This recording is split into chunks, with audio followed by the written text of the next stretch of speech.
Hello viewers, আসসালামু আলাইকুম রহমতুল্লাহি ওয়া বারাকাতুহু। কেমন আছেন সবাই? আশা করি সবাই ভালো আছেন। সবাইকে ভিকেল স্টোরিতে স্বাগতম আজকের ব্লগটি দেখার জন্য।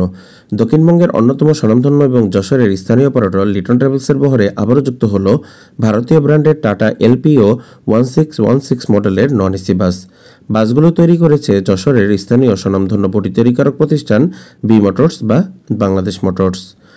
আসন্ন ঈদকে সামনে রেখে উন্নত যাত্রী সেবা ও সার্ভিস বিস্তৃতির লক্ষ্যে বহরে একের পর এক নতুন নতুন বাস যুক্ত করেই যাচ্ছে লিটন ট্রাভেলস।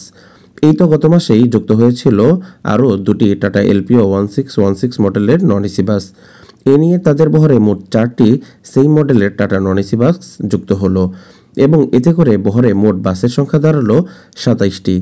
মাত্র 1.5 বছর বয়সে 16টি Ashok Leyland non AC bus, 4টি আশোক লেল্যান্ড 12 মিটারের এসি বাস, 4টি টাটা নন এসি বাস, একটি হিনো RM2 ও দুটো হিনো AK1 বাস দিয়ে বেশ দারুণভাবেই সার্ভিস দিয়ে যাচ্ছে লিটন ট্রাভেলস।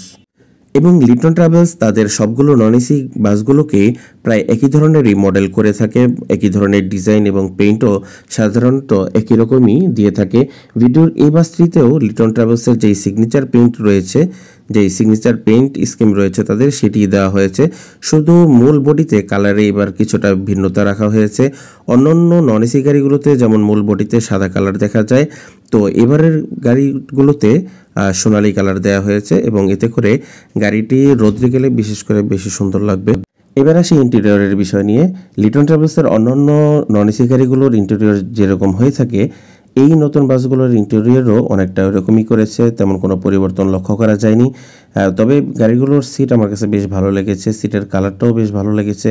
এই ধরনের সিটে ময়লা ধরেও রাখবে কম এবং যাত্রীরা বসে আরাম পাবে। সিটগুলো যথেষ্ট নরম রয়েছে এবং প্রতি সারির যেই সিট রয়েছে সেগুলোর মাঝে যথেষ্ট স্পেস রয়েছে।